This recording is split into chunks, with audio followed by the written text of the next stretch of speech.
Hello and welcome to a very special episode of Talkin Baseball. We are joined by another podcaster, Ian Happ. Let's do it. Thank you for having me.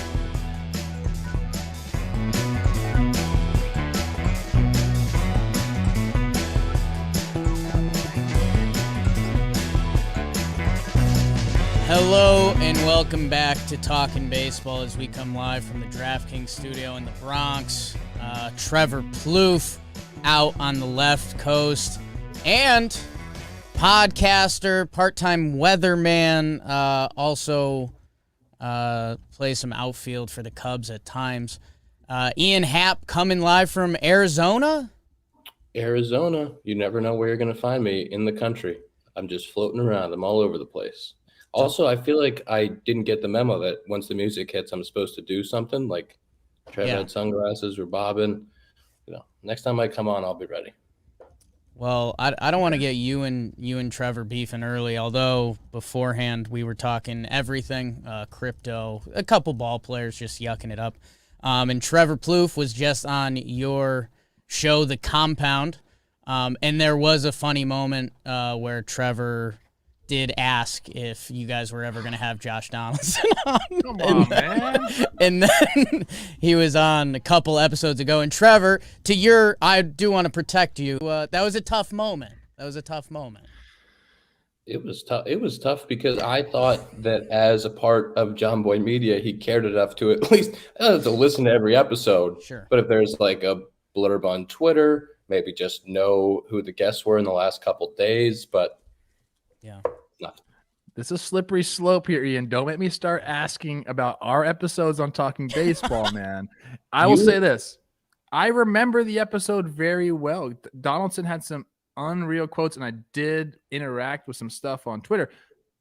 I sometimes partake in the devil's lettuce, and short-term memory sometimes leaves me. It's not my fault. You would be surprised when I'm going through my off-season workouts. I'll throw in the headphones and throw in a little Talking Baseball, see what the boys are chatting about. Got to keep up. Okay. Touche. We love that, Happer. Thank you. Thanks for hopping on. The other funny part, I'll throw Trev under the bus quickly again. Trev hops on. You guys had been asking for a little while, and then he comes on. You hit him up a couple hours before. He pops on. Trevor Plouffe, the man. And then about 24 hours later, he cashes in his chip, and he's like, "Hey, Happer, why don't you hop on Talking Baseball?" I'm pretty sure he said, "Can you cover for me?" too. Yes. I'm pretty sure he was like, "Can you cover for me?" So I know obviously Jimmy's out. It was like, "Yeah, I would." Me and Jake will get after it, and then I log on, and here's Trevor. So I feel like a little hoodwinked here. I feel like he was. It was a little gamesmanship. No gamesmanship. I do want to go over a quote that Josh Donaldson said on the pod. Wow. Did we lose him? A little freeze frame? Did he just freeze after that? Oh. Somebody take a picture of that freeze frame. That's a creepy freeze frame, huh? It really is. Those glasses are scaring me. He looks like a dinosaur. Have you ever asked him about the stuff that's behind him and what it all means? It's kind of. Am I back? You're kind of back, Trev. Are you back? I think so. What the freak, man? Did you guys hear my quote that Josh Donaldson said that I remember? Literally, the whole quote is missing. Okay. He said, "I may not be Miguel Cabrera, but in your lineup, I'm Miguel Cabrera." I love that. That's very much a JD thought process. That's an all-time quote, and it was very early in his career, and he said it to the manager. And I can't even imagine, I can't imagine early in my career going up to, obviously it was the Cubby lineup. I was definitely not the Miguel Cabrera of the Cubby lineup when I first came up, but to go up to like a Joe Madden or Bob Melvin and just be like, I'm your three-hitter. Like, yes. Good for you. And so when I played in Oakland, I heard stories from everybody about Josh Donaldson and the back and forth that him and Billy Beane would have in the clubhouse. And that is, Donaldson's one of a kind. I mean, I know he's polarizing. Like some people really don't like him. I personally really do like him. And I think he's very smart. And I think that you just kind of got to let him be himself. But he's got some funny stuff with him and Billy. we got to get into that. Next time we have him on one of our shows, we got to get into that. I appreciate how candid he is. Like he's willing to tell all the stories. He's not hiding anything, and he speaks very intelligently about hitting. And I think early on when he started talking about it, it was a very foreign thought process. It's become much more accepted now with hitting Twitter and the hitting gurus and all of the different thought processes, and that stuff has leaked into the minor leagues and baseball. So like his stuff is much more accepted now, but he articulates what he's talking about in a way that it's very palatable. Like it's digestible for so many, like even for kids, which is impressive. Love it. We had a good laugh one time casually in a tweet. Josh Donaldson corrected Trevor Plouffe's like 2017 batting stance. That just cracked us up because it's like, come on, man. And then you're right. Like it's pretty. I mean, if anyone's from the baseball world's been following his Twitter, Josh Donaldson doesn't hold back. But, right before the sticky stuff went off, JD was on Twitter saying, like, I got a list of dudes doing it. And it's like, whoa. And, I mean, it kind of turned out he was right because right after that, the game locked down on it. So it can be a lot, but we also appreciate, I know he hopped on with you. He'll probably be on here at some point. He hopped on with our girl Ashland to talk some stuff. So he is in it, man, and he's one of a kind is definitely the right way to put it.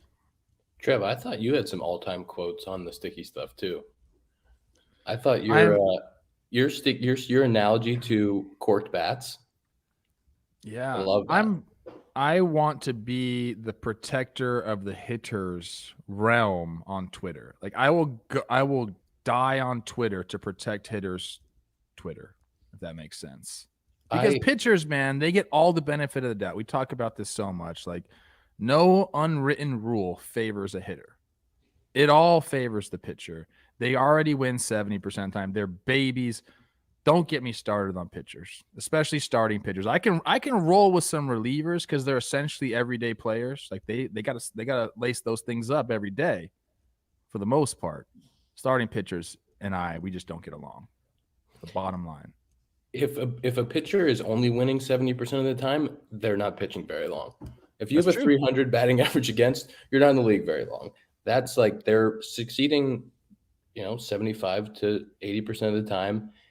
But I do think this is an idea for you, Trev. Maybe, how pitching ninja's out there, he's always showing hitters getting diced up. I want somebody to make a Twitter that is just launched homers every night. And it's like the sword, like you need to do the opposite where like the pitcher puts his head down, name that something. I'm going to create hitters need to fight back. Yeah. We're going to create a bot that every time pitching ninja puts a guy on with a nasty pitch, my bot is going to show that guy giving up a homer. Yes. Just right underneath. I think I don't know how to do that because I'm a high school grad, but somebody can figure that out. We'll put Prizeman on that too. He's doing posters, and then he'll do that next. JD's all-time quote, and then we should probably stop talking about Josh Donaldson. But this all-time quote is, "If hitting is the hardest thing to do in all of sports, what does that make pitching?" You can't come back from that. No. Tell me what you can say to that. Nothing. I think me and BBD just had the realization that we have two hitters on, so it's going to be a tough day for pitchers. Tough day for David Cohn and any pitchers related to us. Peter Moylan, don't tune into this. Happer, we're excited to talk to you. We'll talk some U, some Cubs, some offseason, all of the baseball stuff. Yeah, let's just get into it. And Trev was actually not supposed to be here today. I was tough on him in the open. This is his flu game. He's under the weather, which got him away from his family. So he's doing the podcast, or am I misreading that? Don't worry about me. I'm not worried about that, but I am worried about Dugout Mugs. They have, guys, we've been telling you about Dugout Mugs. They were with us through all the live streams, through the postseason. Happer's colleague, peer Zach Short, came with us for a day. Shorty, an unfortunately nice guy. Really enjoyed my time with him. Dugout Mugs, what they're telling you today, because we've been telling you, these mugs fly. Like, they're nervous. They're like, we're going to sell out. So today we're telling you about the Wind Up. their wind-up wine mug glass, a mini baseball bat turned into a 6-ounce wine mug. You know, Trev's a wine guy. He actually owes Ian Happ a bottle of wine. Maybe we'll have to send him the wind-up mug to drink that out of. Again, it is the perfect gift. If you've seen any of Dugout Mugs products, it's just the perfect gift for any baseball fan. Go check out their wind-up mugs. It's code JOMBOY, 30% off at dugoutmugs.com. Code JOMBOY, 30% off dugoutmugs.com. And again, they said, like, do this before they sell out. So they will sell out, and it's the perfect holiday season gift. So, Trev, have you eyed any of the bottles of wine yet? Or are you still thinking? Well, he wants a French red, so we're gonna go Bordeaux. I just got his address yesterday as of 7:13 a.m. It's 1-3. No, I'm just kidding. It really does start with 1-3 though. I won't read the rest of it. Please don't say any more. But I got a few ideas. I'm gonna get it out to you, man. Look, I run at a little slower pace than some people, and it's not because I'm not, prioritizing you. It's just that I have 2 small children and a wife that drain me physically and mentally all the time. I love them, but I get, it's tough. That's an excuse that nobody can ever call you on. Yeah, I do have a wine sponsorship, but you wanted a French red. Love that you have my wine sponsorship is not of the French varietal. I love seeing you on Instagram walking around with a glass of wine. He had such a casual flex. I do have a wine sponsor, but to get you that French red, and BBD is going to be out for the next 10 minutes because you said every time my wife drains me. So he'll be back in a little bit. Send our best to Olivia. Happer, crazy season for you. I think a lot of the people here probably know the story. You tough first few months, and then you went. And I know you guys just talked about it on the compound. You talked about a little blooper hit, and then you go nuts. You end up with a 101 OPS plus, which you said, is kind of important to you because you've done that every year. I guess exhaling a couple weeks after, how are you feeling about the year? And then, I guess the Cubs in general, we saw you in person, and it was after the trade deadline. And if baseball's a tough sport, it's a lot tougher of a sport when you trade away Anthony Rizzo's and Javi Baez and those kind of guys. So where are you at? Just kind of summing up yours in the 2021 Cubs season. Yeah, for me, obviously the first couple months were horrible. It was the first, April was brutal. May, Nico and I collide and coming back from that. And actually the numbers in May were pretty good when I came back. And then June and July were just miserable. And so getting those last 2 months to really I was hitting 160, I think in August 11th, 12th, to be able to turn it around enough to get to some numbers that were respectable, that were just above league average. It was a big deal for me those last 2 months, setting some career highs, doubles, homers, those things, those counting stats, especially once you're out of it, those mean a lot to players. And so to be able to kind of set some of those and set that expectation for next year to even kind of surpass some of those clips was really nice. But it's a learning experience. For me, the last time I had a full season was in 2018, which is kind of crazy to think about. But I got caught up in May in 2017, had a full season in 2018, was, not playing every day, but got over 400 at bats. And then 2019 started in the minors and was only up mid-July. And then 2020, obviously, with the 60-game season. So it was like learning how to play a full season again. And having that realization that, hey, if you have a bad couple of months, especially Wrigley, April, May, is brutal. So if you can make it through those months, without being in the gutter and feeling like you're completely and totally lost, there's time to make it up. And that's kind of a really different mental space than what I was in, because if you're, once you're hitting 180 in the end of May or June, you're kind of just really scrambling. So, for me, it was a learning experience in a bunch of different ways. But, the body was good the whole year, and swing ended up really good. So going to the offseason, like, that's awesome for me. I think the Cubbies, obviously tough to lose your friends. Like, you have friends you played with for 5-6 years, and to lose those guys isn't easy. But it was kind of, that's part of the cycle for us. And some of the guys that have been there for a while, me and Jason, Kyle and Willie, Bodie, were kind of caught in the cycle.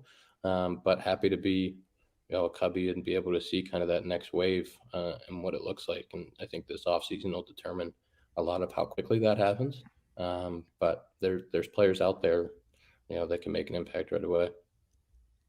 Love it. Yeah, and I know your Cubbies kind of they made one of the first moves of the offseason. Wade Miley coming over, a guy that you probably saw a few times this year. I should have been a little bit further on research and development on that.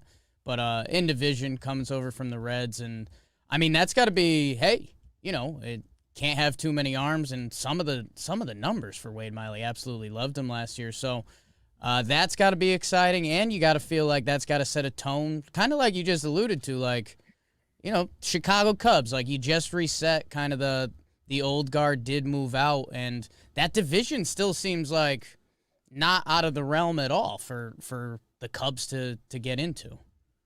Yeah, I think there's a couple teams in the division that are probably in slightly a reset mode. And then you have, and you're the Chicago Cubs. You need to compete every year. The fan base expects it now.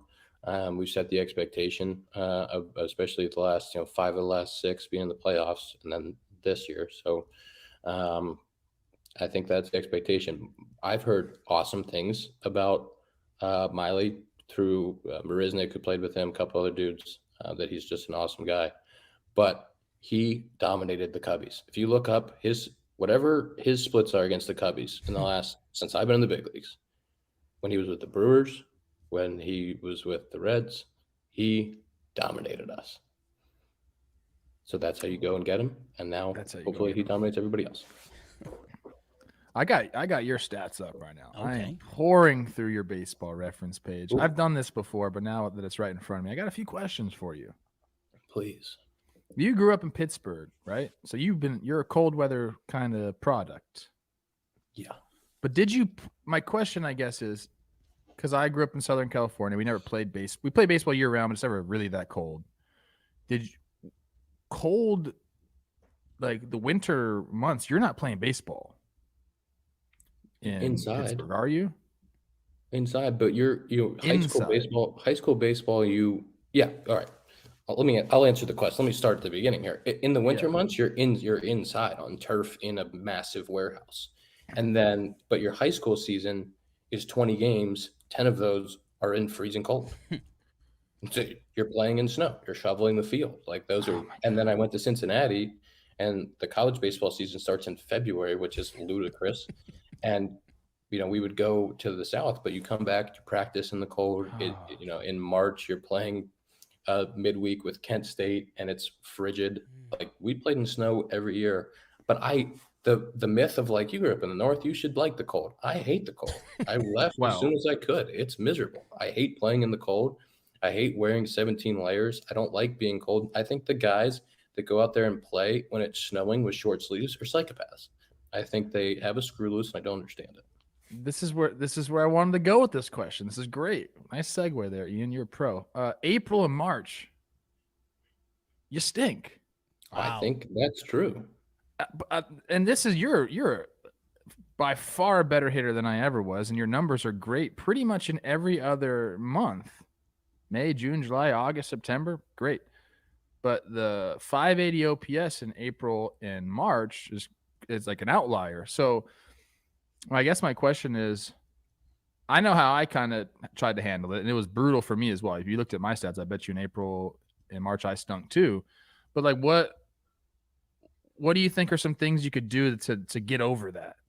Like, you don't like wearing the layers, so that's out. Like, what are things you're trying to think of so you don't have to start off your season looking up at those numbers? I went through the exact same thing, so I know what it's like to look at your freaking numbers and be like, dude, it's freezing, I can't hit. But yeah, what's on your mind for that? So there's a couple of things. I've only done it twice, which is crazy. True. Going into year 6, and I've only had 2 Aprils because not a lot of games. Yeah, because it was only 18 and 21. So when you have to take 3 years in between Aprils to remember how to do it, I've never been able to try it back to back and see if I can build off. Hopefully next year I'll get a chance to play in April for back-to-back years to see if I can flip the script a little bit. But I think watching some guys, like watching Riz do it, because Riz is like notorious for stinking until June and then really turning it around to being the best player ever in the second half. And so like when you come to the park and it doesn't even matter if it's 50 degrees when the wind's blowing dead in your face at 20 and then the shift and like you feel like there's 85 guys standing out there and there's no grass to hit it in. I think one of the things that we talked about a little bit is like trying to take your singles, and Josh talked about this, I think, on our podcast, trying to take your singles early in April and like really not trying to launch, like, but also if you do catch a ball that's supposed to be a homer, like you have to be okay with that. You can't get upset that you hit. If you looked at the like expected batting average, or like if you look at some of the metrics for, especially at Wrigley, for like balls that were hit that probably would have been homers but were knocked down by the wind, like some 101 to 106 like fly balls that were outs, like there was like 5 or 6 homers that I hit in the first 2 months of the year that weren't homers. And when that happens, it's just such a mind fuck. So it's like getting yourself to a point where you're okay with that. You really accept it because you know that the next 5 months are going to be like, if you can just crawl out of April with in the low 200s with a couple homers. Like I had 1 homer and 1 double leaving April. And that really, like, I was like, what's going on? So you're saying you'd rather look at the expected stats because sometimes the elements play. I tried that. I don't like. You can try to convince yourself the expecteds are good. Like there's only so much time you can do that for before it's like, all right, well, yeah, because they don't show them on the jumbotron, bro. They're showing you the real numbers. Yeah, I think it's just knowing that there's 5 months ahead of you, knowing it's not going to ruin you. So if you can just and being okay with like if you leave April hitting 220, because everybody tries to leave April hitting 310. Because you see guys around the league doing it. Like there's somebody at some point in April who's hitting 450. And you're like, well, that guy's going to have the best year of his life. The guy from the White Sox. You're mean. He was hitting $1 billion in April. And then by the end of the year, like not in the big leagues, like there's stories like that every year, right? So it's like understanding that if you go out and you're just, for as bad as I am in April, 220 with a 700 OPS next year would be wonderful. And like knowing that if you can build off that for the rest of the year, that your numbers at the end are going to look fantastic. That's crazy. It's something that as a fan, which again, I'm a former ball player too, like you guys, but as a fan, that's tough to wrap your head around because especially when you say Yermin, he's playing across town too. But Wrigley is like a whole different atmosphere, and man, the mental juggle that has to put you through, God, it's bizarre. Is there anything physical that you want to try next year? Like some guys do like the baby oil under their sleeves. I've heard of the baby oil. I've had times in the box at Wrigley where you're standing up there and you're holding the bat and you can feel the wind pushing the bat down. You feel like you're like tensed, like Ben Zobrist tensed to try to hold the bat up. And I like that's one of the things I think, just like sometimes giving in, just being so loose that you're like, a couple bloopers today is the best way to go about this. Like a couple just really gross knocks is the best way to try to attack the day today. And walking is big in April. I did that a lot this year. Just try to limit your at-bats. But from the physical standpoint, I'm up for anything. A little baby oil, a little hot stuff. Yeah. I'm Jock at one point. This is a good one. Jock at one point before the season, because he played in, he's a California dude, grew up, played in California and LA. So he goes and orders heated socks and a heated vest, battery packs before the season. I love it. And they were a little bulky. It didn't really work out, but he tried it. He went for it. People will try anything, man. So that's one of my favorite things is to see how guys combat that because it's miserable. You know, the one thing I started to do was I was like, who's tougher, me or the guy on the mound? Like I'm better in cold than that guy is. He doesn't like the cold more than I don't like the cold. That's the mentality I started having. And I think at the end, I started doing a lot better in April because of that. I like that. I like that a lot. You know what the mentality I've taken is, which is probably not the right way to go about it, is God damn it, I have to go stand out here for 3 outs. And this guy just gets to go sit in the hot dugout, come out and throw 15 to 20 pitches and run his ass back in and put a jacket on. Oh, don't get me started on pitchers wearing jackets. Okay. On the base pass. Stop. That's how, I mean, Jimmy almost got canceled by jacket culture for that. Jacket that Twitter came for Jimmy's head. So, like, we just can't go there. Haber, this one of my favorite questions is always the like what are your personal off-season goals this year? Is it are you bulking up? Are you trying to get more athletic? Are you working on are you changing anything with the stance? Like what are your off-season goals this year? Good question. From a physical standpoint, I've been fortunate in my career to be really healthy. And so my physical, off season has been pretty consistent. I really don't like to make a lot of changes from the physical aspect because I think guys start making changes, start doing some things, and then that's where injuries come in. So what my off season usually looks like, I try to first 3-4 weeks, eat healthy, lose weight, get down from like the end of the season weight, probably 10, 15 pounds, 15's maybe a lot, and then build it back up. So as I start to work out, start to lift heavier, start to eat more, and then put that good weight back on so that I'm kind of in my range for spring training is like 205 to 210. Like if I'm there in spring training feeling really, really healthy and fast, like that's good. So that's the physical side. And then from hitting standpoint, like I try to keep it really simple. I started to hit really early before the worst year of my career, so I will never do that again. So I like to I wait until almost January to hit. Start really slow. I think there's some stuff I'm going to try or work on righty this year.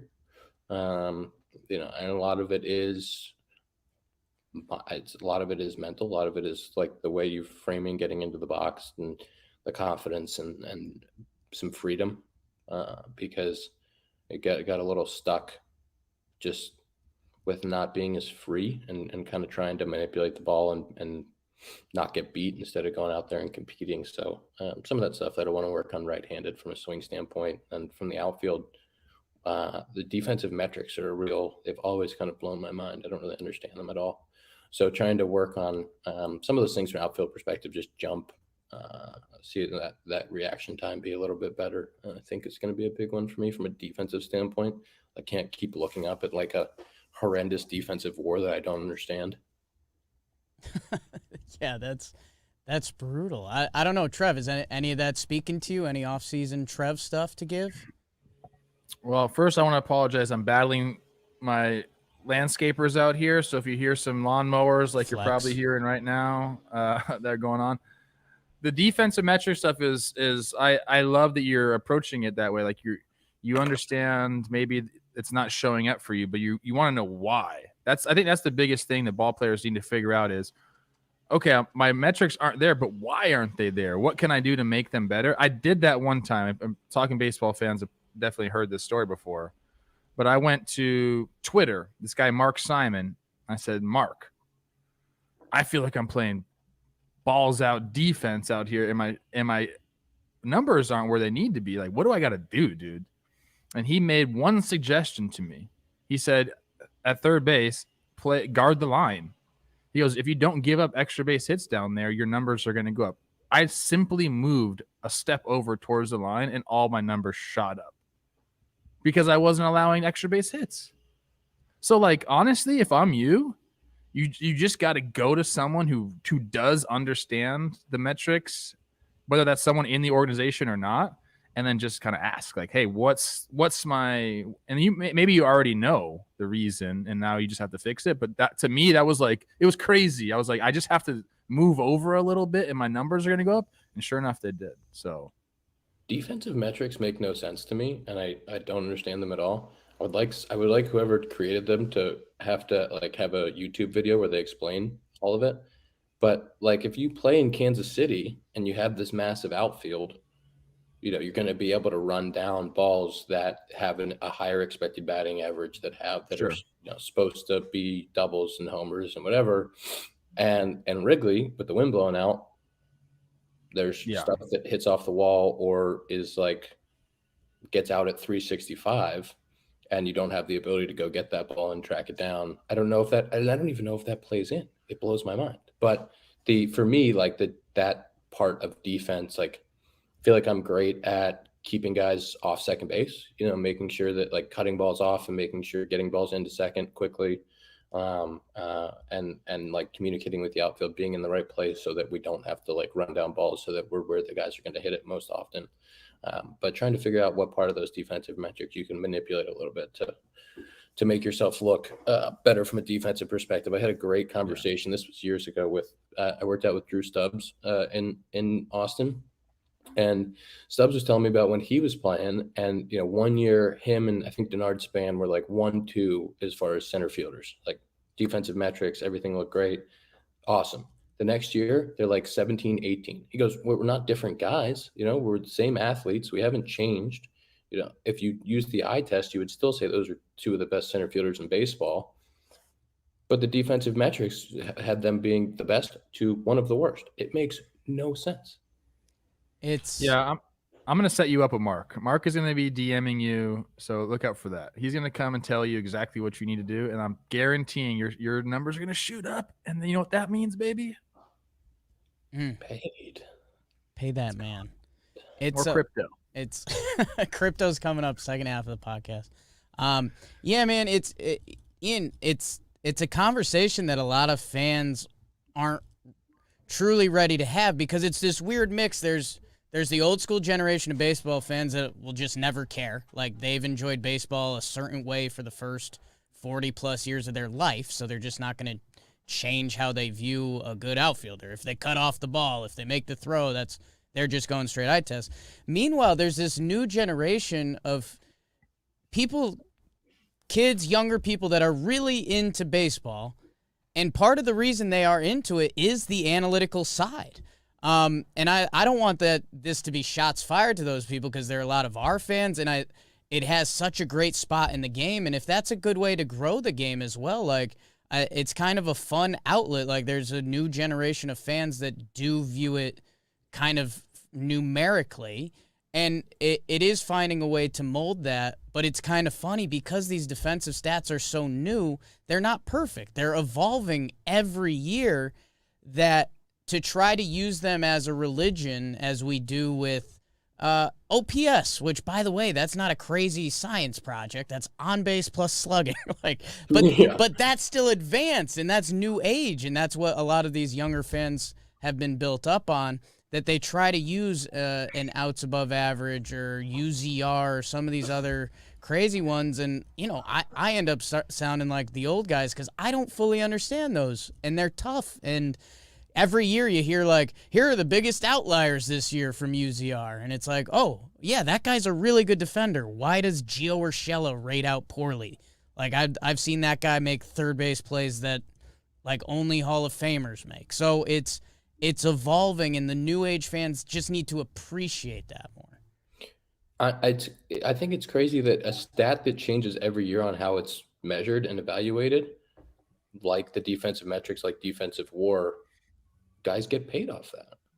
It's crazy, because when you go into your arbitration hearing, it can be argued that you are a bad defender, or it affects your overall WAR. So even if your offensive WAR is great, but you have this horrendous defensive WAR, it brings your total WAR down, and then you're being evaluated and paid off of what that number is for a stat that nobody understands and can be very easily manipulated. It's does that make a lot of sense?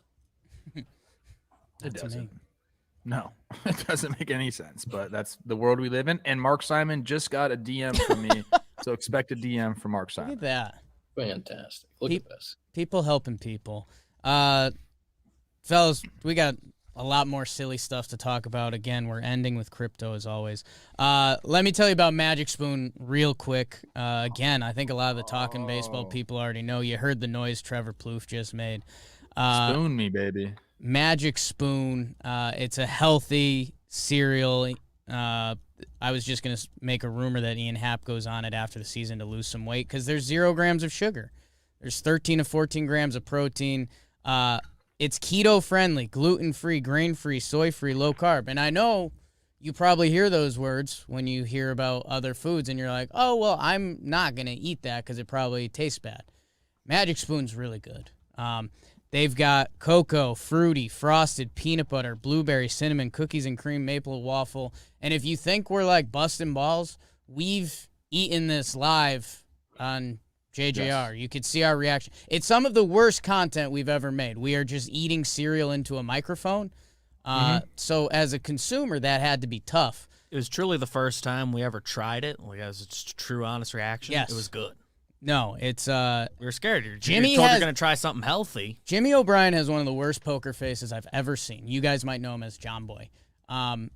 We both signed up. We're subscribed. We get the 4 packs every month, and you get to pick what's in there between if you like the fruity, if you like the frosted, the maple waffle. We always tell you about.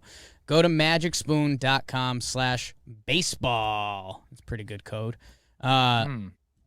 And yeah, you'll get $5 off your order with Magic Spoon. magicspoon.com/baseball. And use the code baseball. $5 off. So go check that out. You can eat Magic Spoon out of your wind up dugout mug. You really can. I don't see why not. I want you to know that was one of the best ad reads I've ever heard. You haven't heard our Roman ad reads. Was thinking about you guys actually doing a show where you're eating cereal into a microphone. Yeah, live. Did it? It again, content wise, might have been tough. Especially there's some audio only people on that one, but. I think where it landed was a good place. Definitely kept eating beyond the segment they paid for. Yes. Having the rest of the episode, and everyone just had to deal with it. Yeah, and then it just turned into we actually liked it, so each of us took turns eating. Trev, I didn't tell you I was going to do this, but no, you're going to like this. This offseason, you became Coach Trev. Last offseason, excuse me. You took some different guys under your wings. You got some of those young LA guys you got connections to. Trev, I've got a young guy here, 27 years old. Happy belated, Hap. Did your birthday just happen? Did I see that? It was August. Okay. Well, then we saw him right after it. It is a second happy belated birthday. Trev, you're year 2 arb now. Switch hitting. Power, working on stuff. What would Coach Trev? You're throwing the arm around Happer. What are you telling him? Let's hear it. Oh, I can't tell him anything he doesn't already know. This guy's established, dude. The best thing you can do as a baseball player is be on the field. That's it. I mean, that's how you get anybody that has good stats at the end of the year just played a lot of games. Essentially, like you have to be on the field to get those counting stats up. The homers, the RBIs. Obviously, you're not going to get judged completely on that in arbitration, but you kind of are getting judged completely on that in arbitration because it's all about comps. So I don't know, man. You know everything. I got nothing for you, bro. Wow. It is all about the counting stats. This was the first year in my career that I've been able to get 500 at bats, and that's huge. Like just getting enough at bats to be able to. Like no chance I hit 25 homers if I don't get those at bats. And you're fighting for at bats at the end of the year. Having to go like, hey. Especially when you're way out of it, having to go like, I'm going to play every day down the stretch. Like, don't want the off days because you want to get those counting stats up. You want to be there. You want to be available, and you want to improve like that. I think that's kind of learn that from Riz and some of those guys that I played with. But like, that's the biggest honor in baseball is to be an everyday dude. Like to have 500 at bats every year plus, to play 150 plus every year. Like that's not easy to do. They don't let many guys do it anymore. So to be able to kind of say that that's something that you do on a yearly basis, like that's when you're established. Like that's when you're a guy. And this was the first time in my career that I've been able to do it. I was pretty proud of that. Yeah, I mean, I think that's the biggest thing, just staying on the field, whether that means, you have to change up things in your diet or not going out or something like that. I mean, that's kind of what it was for me at one point. It's like I have my soft tissue stuff was my Achilles heel, so you have to stay hydrated. And that means you can't be drinking beers all the time. You can't be drinking wine all the time, even though you're not getting drunk, you're not hungover, but like your muscles, they need to be hydrated. That was my thing. So I think finding your thing to stay on the field is the biggest, whatever that is. Play, man. That's it. Play. And then maybe figure out the April stuff. Because we talked about this, man. On the defensive metrics. Defensive metrics, April, if you look up and you're able to look at the Jumbotron, I tell people this all the time, whether you say it or not, seeing crappy numbers on the Jumbotron affects you as a hitter. So if you can get through April with like a 280 up there or, a couple homers, that is key, baby. Because your months are incredible, bro. Your splits are incredible. It's just a little bit of April. That's all. Yeah. I also know, like, if I hit 250, the other numbers are going to look really good. Yeah. It's like not always trying. There's only going to be a couple guys in the league that are hitting 300 every year. And like, you can be a really productive player hitting 250 to 260 for me. If I hit 275, it's going to look silly. It's crazy. And I think we originally turned our heads. We talked to Kevin Biggio, and we were like, hey, so what's your stat that you look at for yourself? And he said batting average. And you're like, wait, like you're kind of known for being this crazy on base guy. Like that's kind of your like special talent. But it's because if the batting average is there, he knows everything else is there. So it sounds like you're basically saying the same thing. Yeah, and I think where I've gotten caught up in the past is trying to hit, like, being disappointed when it's not 280, 290, 300. Like, because I've had times or months in my career where it has, I'll hit probably my August numbers. I don't know, throughout my career, probably pretty close to 300. Like, there's some. You want to know what they are? Why don't you tell me? That would make me feel really good. You don't have any that are close to batting average 300. Thanks. But your other numbers are really good. The other numbers are really good. Your highest is in August at 252. That's your batting average, though. So for instance, May you hit 246, but your OPS is at 905. So who cares about? See, that's what I'm saying. If I just hit in the mid 200s, OPS is there. But that, for me, like, being okay with that, like not looking up at the board and seeing 240, 250 and being like, that's not good enough. Being able to go 1 for 4, that's a great day in the big leagues. It's really hard to hit in the big leagues. It's really hard. Also, Kevin and I played together, Harwich Mariners, 2014. Got really close. We were good friends. He wears number 8 now. I wear number 8 now. Wow. Big fan of Kevin Biggio. Two studs. Is his Twitter handle still Doing It Biggio? Because that was our favorite thing for a while. It still is, yes. Doing It Biggio 23. He just took his AOL screen name and put it to his Twitter That's account. just all time. The big in Biggio is all caps too. All caps. Ian's like, what's AOL? I've never heard of that before. I was on the AOL machine. Trev, I wanted to give you credit for this. When you were on the compound, you said that when you were in the minor leagues looking for housing, you didn't have smartphones. And I want to give you credit and like power for saying that, because some people don't know that world. They don't know that world. Like, you can't just pull up.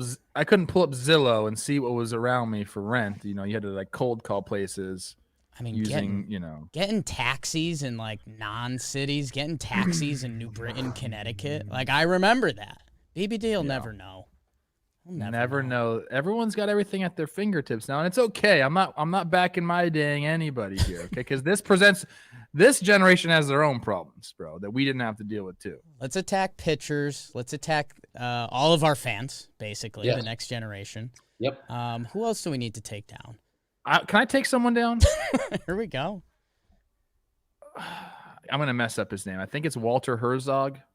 Whitey Herzog. Whitey had some big quotes over the week. Dude, if you start a sentence with back in the old days, shut up. Just stop talking. I mean, Trev, we don't need to hear about the game being 2.5 hours, bro. Who cares? It's not the game. The game changes, bro. What was the quote? I need to know the quote. So let's get a couple things out there. Whitey Herzog, I believe, is Hall of Famer legend. Yes. He is 90 years old, which that's... Maybe yelling at the clouds. That's okay. He deserves it. Golly. I'm not going to be. I've already made it a life's mission not to be that person. We're going to be those people. I'm so ready. No, we're not. I'm going to be Mad Dog. Like, people are going to look at me and be like, he's off his rocker. You might be, but it ain't going to be here because I'm going to fire you. Okay. Before you get to that point. Somehow. Me and baby John Baby. That's huge. Happer, I got one more serious one, and then we'll just get as weird as possible before Trev takes down another 90-year-old Hall of Famer. We did an episode this year. We do our recap episodes after the series, and then we do a midweek, and we'd come up kind of with interesting topics. The people liked it more than we thought, so we were just like, hey, if anyone's got something you're feeling, like, let's roll it, and we'll see what happens. Hold on one second. Boy. Whitey Herzog is in the Hall of Fame as a manager. Okay. Trev, what do you want to hear right now? Stop disrespecting the game, bro. Just because it's a little bit different. It's the game still, guys. It's baseball. You're Hall of Fame. You reap the benefits of this game. Don't come tear it down because you're in a bad mood one day. Come on, man. His name is Darrell Norman Elvert Herzog, Trev. The guy knew people from the Titanic. Happer, you're a switch hitter. Titanic one felt wrong. we did an episode. We did an episode that was about basically it was about Cedric Mullins. How he switch hit. This year he went nut job. And he only hit lefty this year. Now, you have some splits. I mean, I don't have to tell you, you know them, and you're saying part of your goals this offseason is to focus on the right side and straighten it out a little bit. Has there been any deep-end thoughts? Like, would I ever bag it, or is it like, let's just improve? Or I'd love to know that thought process from you. Yeah, I've considered it, I guess, not for very long. I know Tucker Barnhart did, too. He went all left. It's a tough thing because the game doesn't like left-handed only bats, especially unproven left-handed only bats, because there's just so much platooning, and I watch guys go through it early in their career. So like to make that switch, you have to have, like Cedric did, you have to have super commitment from the team. Like the team has to be completely and totally on board. They basically have to say like, hey, we're going to roll you out there for 500, 600 at bats. And even if you just stink against lefties, like we're going to let you figure it out, and figuring that out at the big league level is about as hard as it gets. So that's one thing. The second thing is I think I can hit right-handed. Like I really do believe that. I've kind of fallen victim to the platoon, even though I'm a switch hitter. Albert Elmore and I platooned early in my career, and then you get if you don't have success right-handed, you get platooned pretty quick because every team has that fourth outfielder, or when I was playing second or whatever, that does have a lot of success against lefties, and that guy has to play too. So you have to go out there and prove that you can do it in order to get the at bats. Amazingly, like my numbers from 17 right-handed were pretty good, and it's kind of have not getting as many at bats or opportunities or whatever, and then kind of. So I know that the ability is there, but it's that you have to believe that the ability is there. You have to believe that you can go do it. Kind of the last 4 or 5 years, I guess I've gotten myself in a place where I feel like you have to prove something when you go out there right-handed. You feel like you have to get the hits, and you might be getting at bats once a week. You might be getting at bats every 2 weeks. You might be getting, a couple of days in a row where you actually get the hit right-handed, and feeling like if you don't succeed. Baseball is a sport where, let's say I get 10 right-handed at bats in a week or 2 weeks. Less than that, probably. Yeah.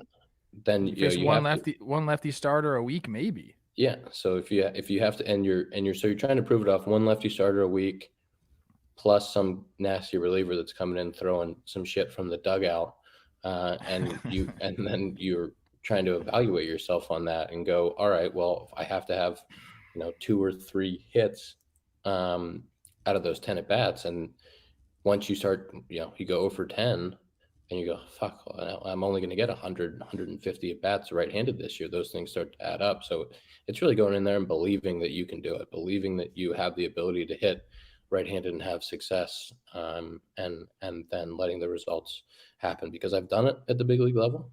Haven't done it for a while really well, but I've done it at some point, so I know it's in there. It's just really believing in it, and I think it was pretty good. I had kind of a mindset change mid-August, and I think the numbers from mid-August, maybe September, right-handed were not too bad. They were kind of back in line with what they should look like. What's interesting is a couple things. I love switch hitters, and I want to pick your brain on this a little bit, but I'm looking versus a left-handed starter. You're great. 778 OPS. So I think some of the times coming in facing some of those nasty lefties, like you're saying, that have different arm angles, you're not getting exposed to that a ton. Seems to maybe have been some of the fallback. My question, I guess, is, and this is a little out there, but that's what we do here. Are there any lefties that you'd consider hitting left-handed against? Like, say they have some reverse splits, and if so, have you done it? I haven't done it. I've never done it, but I have thought about it. Who's the guy that would do that? If I ever faced Kershaw again, I would strongly consider hitting left-handed. Interesting. Wow. His cutter and heater to righties, they play so similarly, and I am also a victim right-handed to swinging at balls in off the plate. Like, that's something that I've really tried hard to stop doing. So he's a tough matchup. I think I'm 0-for-5 or 0-for-6 with all punch outs. I have not put the ball in play. I've hit some really hard foul balls, killed some people, but have not actually put a ball in play. So, like, he's a dude, and like talking to Riz and talking to Schwarber, like they feel like that cutter is easier, slider, I guess, when it's lefties, is easier for them to just really get him close. And Riz has had some success against him. So it was like, if I get an opportunity, I probably never will. That's like usually a game where they're like, you're down. But if I would get that opportunity, I might try it there. Brett Suter was another one. Brent Suter was a dude that was like, hey, maybe I should just try to get up there left. He can swing down. So I got a couple hits off him, I think, this year. Maybe if they weren't hit that hard, but they were hits.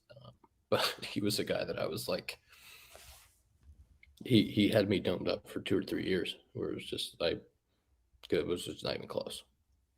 Yeah, Mariano Rivero, they talked about that with guys like lefties had a much tougher time with the cutter. So it's kind of like the same thing you're talking about with Kershaw. Lefties in that cutter weren't very good. Righties didn't do very well either, but it was something that you would consider. Yeah, and Joe with Zobrist, they would have times where Joe Madden he'd basically tell Zoe, like, hey, this is a really good opportunity. This guy's splits, like, you should try it. And Zoe did it a handful of times in his career where the splits just were so obvious that he tried it. Man, for your last 2 off Suter. Whoops.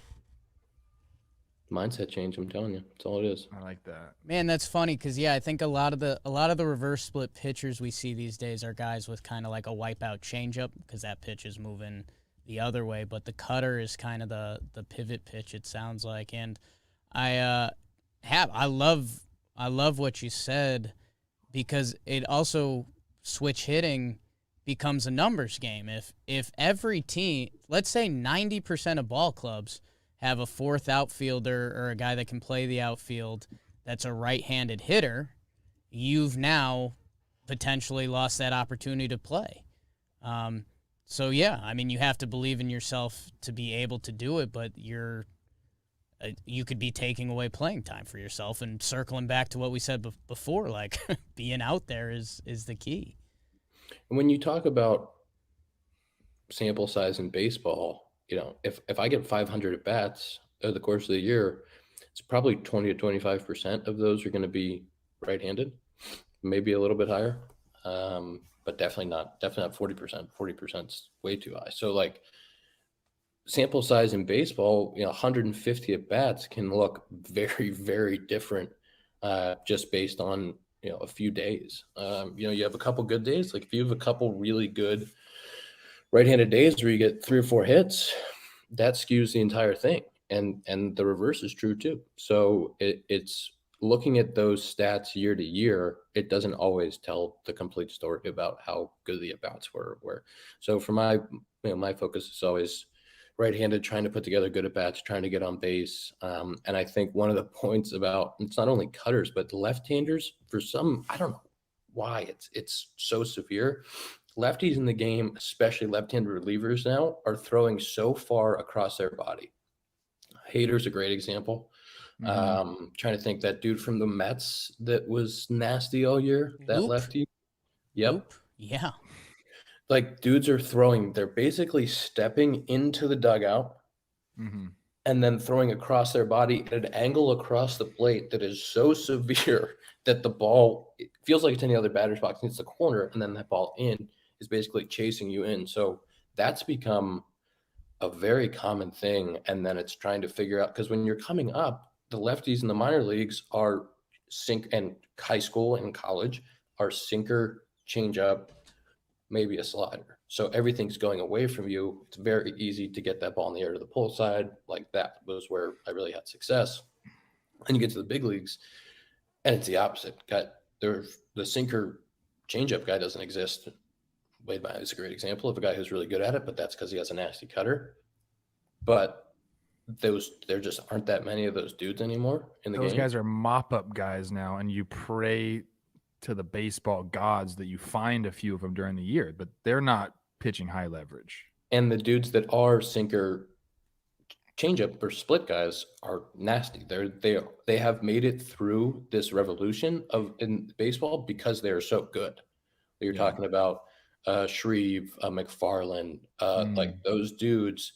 They have a pitch that has such late downward angle that they've made it through, and their stuff is different now. Like, it used to be similar to a lot of guys. Now it's very different because that doesn't exist in the game. So when you see the sinker changeup guy, you're going, I got to remember how to hit a sinker in a changeup. I got to remember how to hit a ball that's going down instead of one that's rising to hit me in the chin. So that it's now learning for me, right-handed with limited at bats, how to attack that guy that has the rising, it's basically like a left-handed Craig Kimbrell who is with a low slot coming up on an angle and trying to figure out how to impact that ball, how to get it into play with some height in the air. Like, it's a very different when you're going through that process, not having the at-bats to learn, because it's all your brain trying to figure out, all right, how do I get the bat to this ball? How do I put it in play? Like, that's, once you get some of those at bats, once you get that feeling and have some success with it, that's when you can really start to take off. But it's just getting enough of those at bats to be able to do it.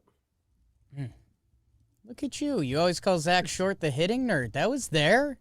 That's serious baseball talk. This is serious ball talk. This is not where we're used to on the show, man. Shit.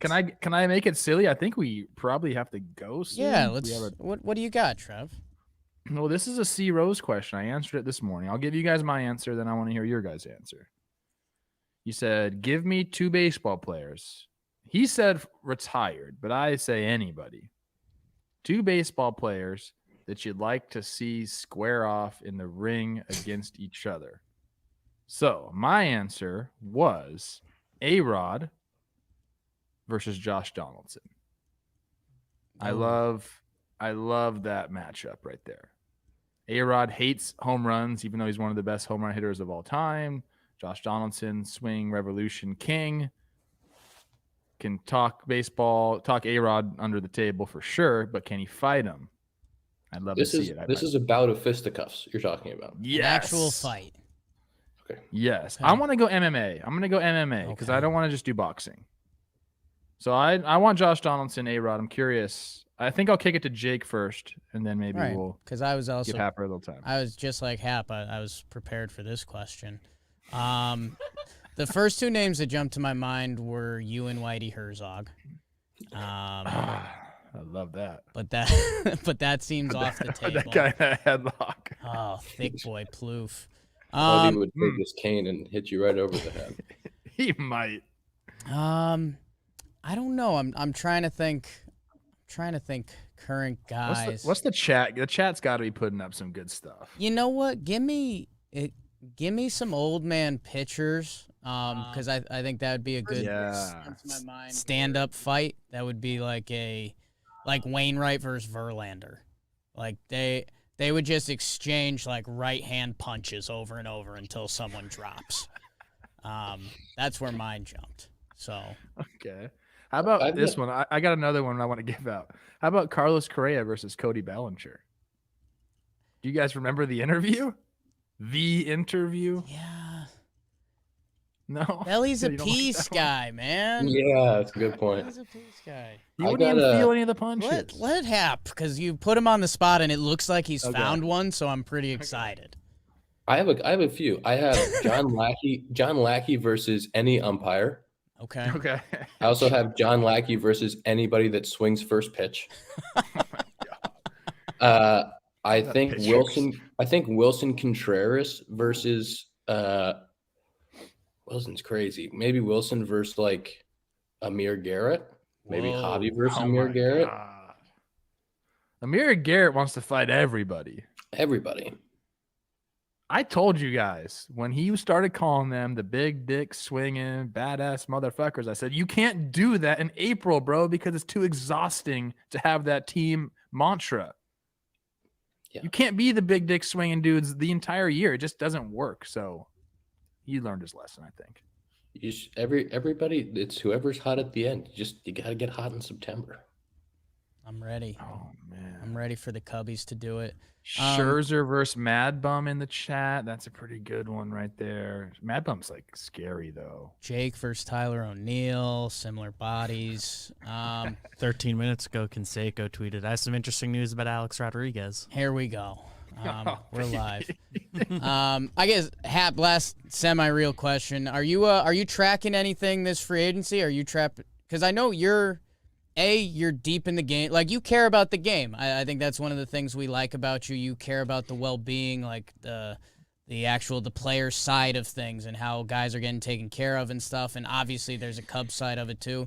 And there's probably a personal side. I mean, you're what, 2 years away from free agency? Are you starting to eye guys of maybe similar ilk to see what's going down, or where's your head at there?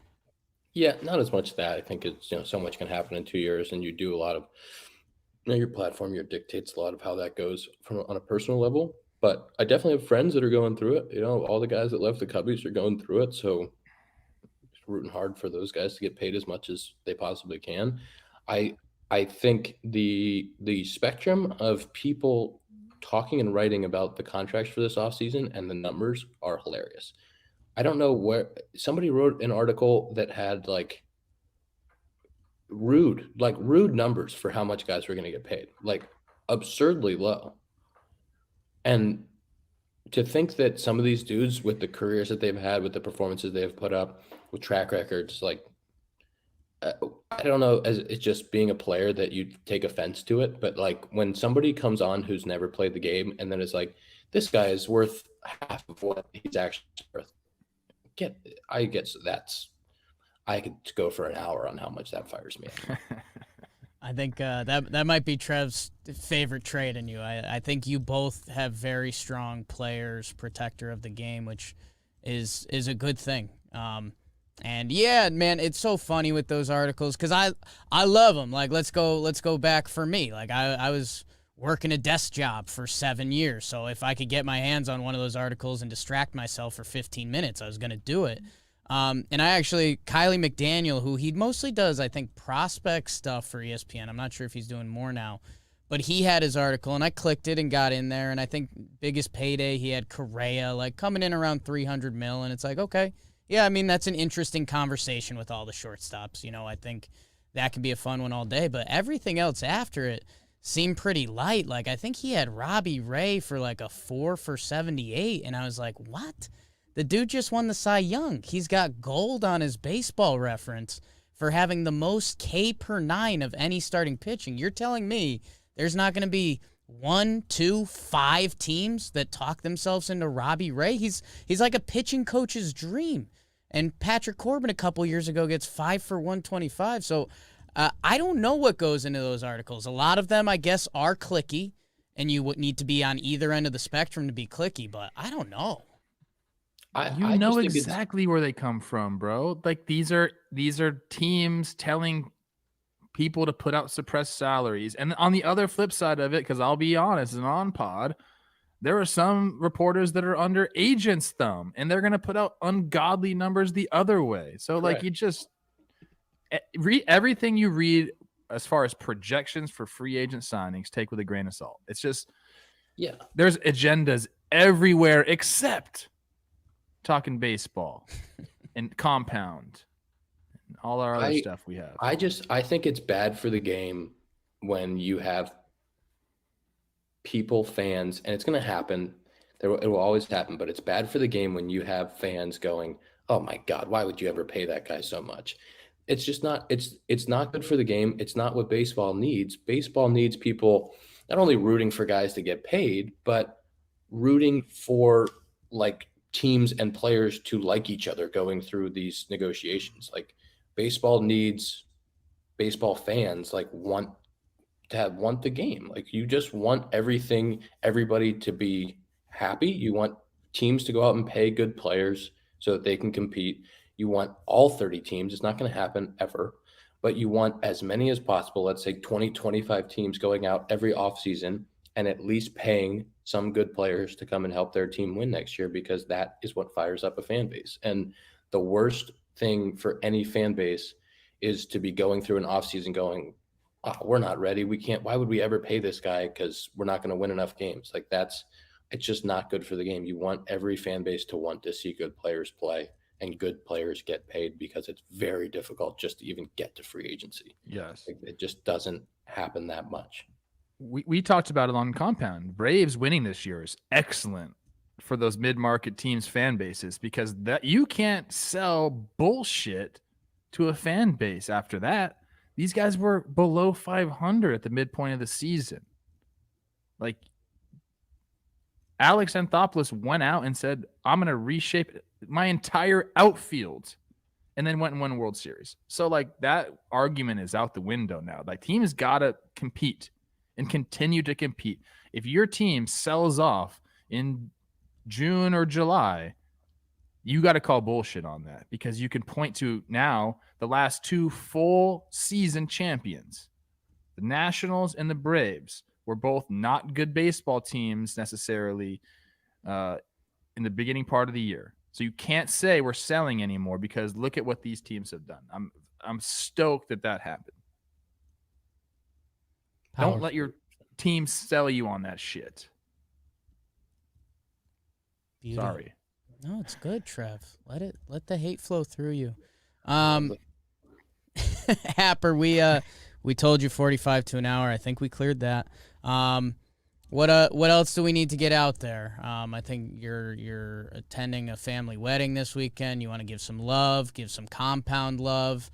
Did Rizzo? You said before this Rizzo kept texting you that he was going to take a Yankees discount, which that's really weird. But whatever.